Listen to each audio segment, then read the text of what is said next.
Assalamualaikum warahmatullahi wabarakatuh. Perkenalkan, nama saya Fahriyatil Askia, absen 15 dari kelas 11 MIPA 3. Di sini saya akan melakukan sebuah praktikum tentang difusi dan osmosis. Karena saya tidak memiliki sirup, jadi saya menggantinya dengan menggunakan teh celup. Nah, alat dan bahan yang harus kita siapkan yaitu 2 gelas air yang telah berisi air biasa dan air panas. Setelah itu, kita juga menyiapkan 2 buah teh celup.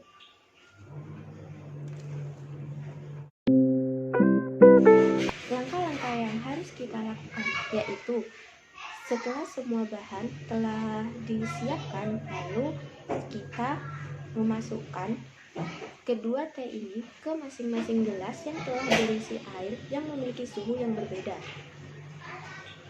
Nah, untuk melihat hasilnya, kita harus menunggunya selama 2 menit.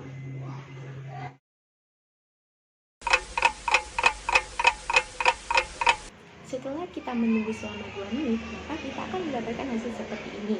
Nah, yang ini yang menggunakan air panas memiliki warna yang lebih kemerahan daripada yang menggunakan air biasa.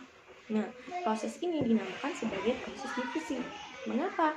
Karena proses penyebaran molekul zat dari konsentrasi yang tinggi, yaitu teh celup, ke konsentrasi yang lebih rendah, yaitu air, menyebabkan warna air menjadi kemerah-merahan.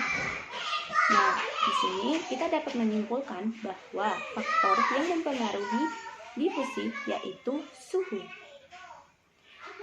Jadi, jika suhunya semakin tinggi, maka proses percepatan difusinya akan semakin cepat pula. Sedangkan sebaliknya, jika suhunya rendah, maka proses percepatan difusinya akan semakin lambat. Untuk proses osmosis, saya menggunakan bahan dasar yang berupa kentang. Nah, alat dan bahan yang harus kita siapkan yaitu kentang, lalu ada air biasa, lalu ini juga air biasa tetapi nanti akan diberi dengan garam. Jangan lupa garamnya. Setelah itu, di sini juga ada pengupas dan pisau, dan sendok dan juga penggaris.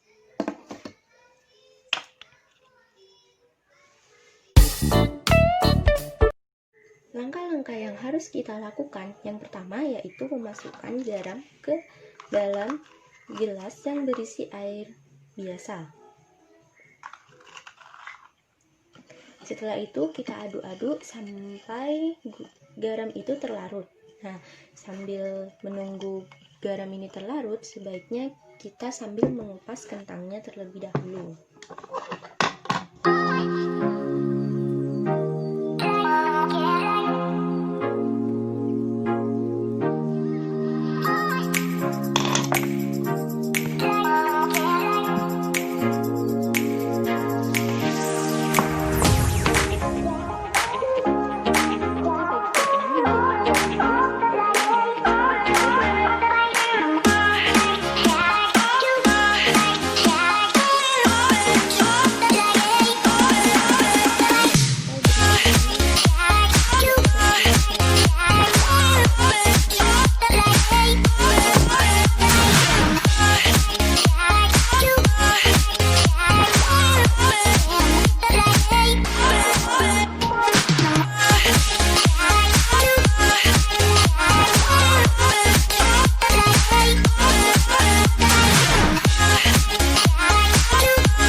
Setelah selesai dikupas, nah kita akan memotongnya memanjang.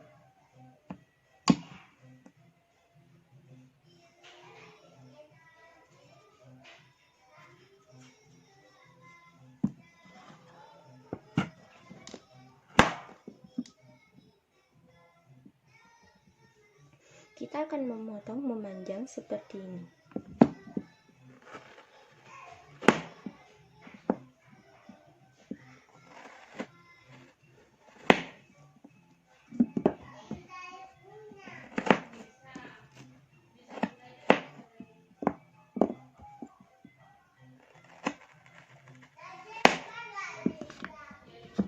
Nah, ini sudah mendapatkan 2.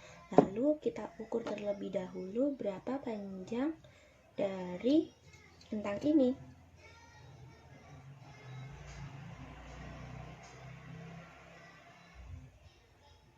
Ini di sini itu 4,5, jadi kita paskan saja menjadi 4.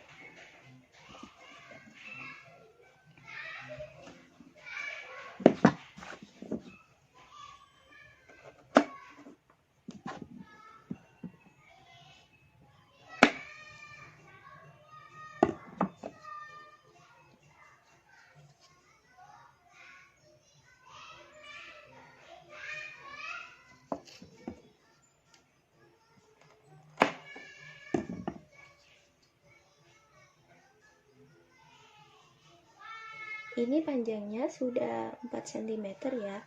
Nah, yang satunya lagi kita samakan panjangnya.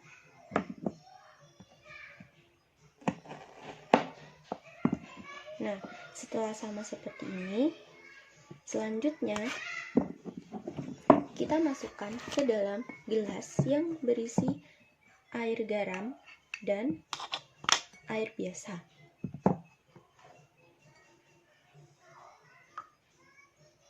Ini keras ya. Nah, untuk melihat hasilnya, kita harus menunggunya selama 15 menit. Setelah kita menunggu selama 15 menit, maka kita akan mendapatkan hasil seperti ini. Yang ini menggunakan air garam, sedangkan yang ini menggunakan air biasa.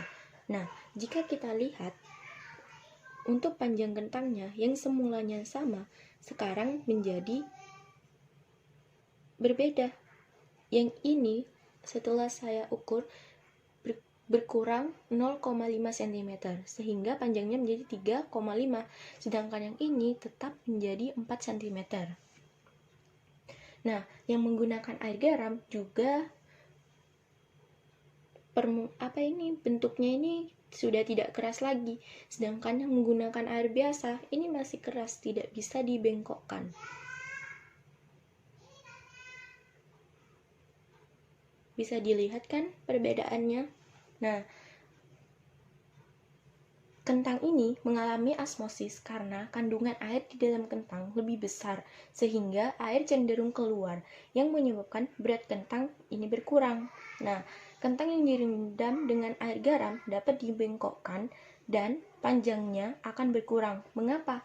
Karena hal ini dapat terjadi karena konsentrasi air di bagian dalam sel lebih tinggi dibandingkan luar sel, atau konsentrasi zat yang terlarut dalam air di bagian luar sel lebih tinggi daripada di dalam sel. Maka air cenderung bergerak keluar sel melalui membran. Nah, begitulah osmosis ini dapat terjadi pada kentang. Nah, begitulah proses difusi dan osmosis. Terima kasih. Sekian dari saya, kurang dan lebihnya mohon maaf. Jika ada salah kata, mohon dimaafkan. Wassalamualaikum warahmatullahi wabarakatuh.